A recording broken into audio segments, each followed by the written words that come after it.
ऐसी कौन सी चीज है जो ना हो तो शादी नहीं होती और अगर हो तो जनाजा? पैसा। नहीं। कौन सी चीज है जो ना हो तो शादी नहीं होती और अगर हो तो जनाजा? रोटी। नहीं। नहीं। ऐसी कौन सी चीज है जो ना हो तो शादी नहीं होती और अगर हो तो जनाजा? बाप। नहीं। ऐसी कौन सी चीज है जो ना हो तो शादी नहीं होती और अगर हो तो जनाजा?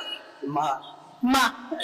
नहीं अपा, जवाब गलत है।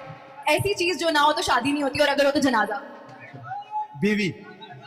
ऐसी कौन सी चीज है जो ना हो तो शादी नहीं होती और अगर हो तो जनाजा नहीं होता? पैसा। नहीं, आपका जवाब बिल्कुल गलत है। ऐसी कौन सी चीज है जो ना हो तो शादी नहीं होती और अगर हो तो जनाजा? रोटी। नहीं। ऐसी कौन सी चीज है जो ना हो तो शादी नहीं होती और अगर हो तो जनाजा? इंसान की रूह। जी हाँ, आपका जवाब दुरुस्त था।